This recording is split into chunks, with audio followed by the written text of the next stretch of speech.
So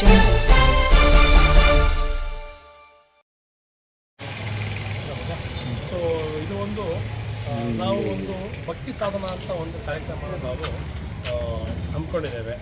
ನಾವು ಶ್ರೀ ಗುರುಧನುರ ಪ್ರತಿಷ್ಠಾನ trust registered ವತಿಯಿಂದ ನಾನು ಕಾರ್ಯದರ್ಶಿ ಲಕ್ಷ್ಮೀ ವಲ್ಲಭ ಅಂತ ಮತ್ತು ನಮ್ಮ ಅಧ್ಯಕ್ಷರು ನರಹರಿ ಭಟ್ ಮತ್ತು ಆತ್ಮಾರಾಮ್ ನಾಯಕ್ ಅಂತ ಮತ್ತು ಟ್ರಸ್ಟಿಗಳು ಮಾತಾಡ್ತಾ ಇದ್ದೀವಿ.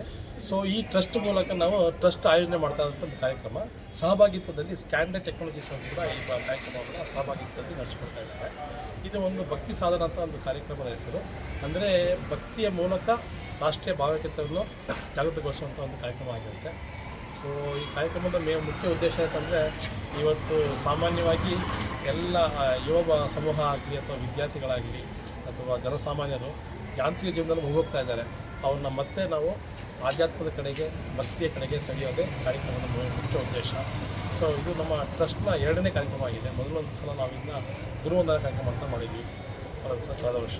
ಸೊ ಇದು 2ನೇ ಕಾರ್ಯಕ್ರಮ ಆಗಿದೆ. ಭಾಳ ಒಂದು ಸದುದ್ದೇಶ ಇಟ್ಕೊಂಡು ಮಾಡ್ತಾ ಇದ್ದ ಒಂದು ಕಾರ್ಯಕ್ರಮ ಇದು. ಸೊ ಸ್ಕ್ಯಾನ್ರೆ ಅವರು ತುಂಬ ಅದಕ್ಕೆ ಸಹಕರಿಸಿದ್ದಾರೆ ನಮಗೆ ಈ ಕಾರ್ಯಕ್ರಮ ನಡೆಸಬೇಕು ಅಂತ. ಮತ್ತು ಈ ಕಾರ್ಯಕ್ರಮದ ಉದ್ದೇಶ ನಾನು ಹೇಳಿದಂಗೆ ನಿಮಗೆ ಎಲ್ಲರನ್ನೂ ಒಂದು ಕಡೆ ಈ ಕಡೆ ಇವಾಗ ಬಹಳ ಚಾಲ್ತಿಯಲ್ಲಿರುವಂಥದ್ದು ಭಕ್ತಿ ಜಾಮಿಂಗ್ ಅಂತ, ಭಜನ್ ಜಾಮಿಂಗ್ ಅಥವಾ ಭಜನ್ ಕ್ಲಬ್ಬಿಂಗ್ ಅಂತ ಬ್ಯಾಂಗ್ಳೂರಲ್ಲ ಭಾಳ ಪ್ರಚಲಿತವಾಗಿದೆ. ಅಂದರೆ ಯುವ ಸಮೂಹಗಳನ್ನೆಲ್ಲ ಕರೆದು ಸಂಜೆ ಹೊತ್ತು ಒಬ್ಬರು ಪಾರ್ಟಿ ಗಿಟ್ಟಿದ್ದು ಹೋಗೋಬೋದು ಯುವ ಸಮೂಹ ಒಬ್ಬರು ಸೇರಿಕೊಂಡು ಜಾಮಿಂಗ್ ಅಂತ ಭಜನ್ ಜಾಮಿಂಗ್ ಅಂತ ಮಾಡ್ತಾಯಿದ್ದಾರೆ.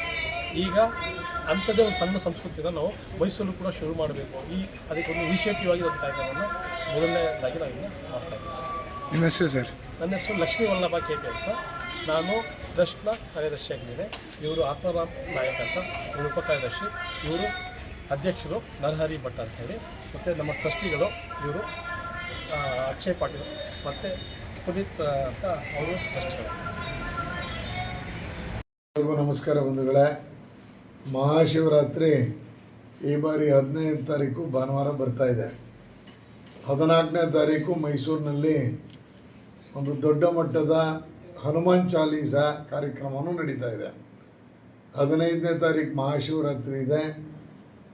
ಈ ಬಾರಿಯ ಶಿವರಾತ್ರಿ ಈ ಮುಂದಿನ ಬಾರಿಯ ಶಿವರಾತ್ರಿವರೆಗೆ ಸಾರ್ವಜನಿಕರಲ್ಲಿ ನೆಮ್ಮದಿ ಮತ್ತು ಆರೋಗ್ಯವನ್ನು ಕೊಟ್ಟು ಸಾರ್ವಜನಿಕರಲ್ಲಿ ನೆಮ್ಮದಿಯನ್ನು ಉಂಟು ಮಾಡಲಿ ಅನ್ನೋ ಪ್ರಾರ್ಥನೆಯನ್ನು ಮಾಡ್ತೀನಿ.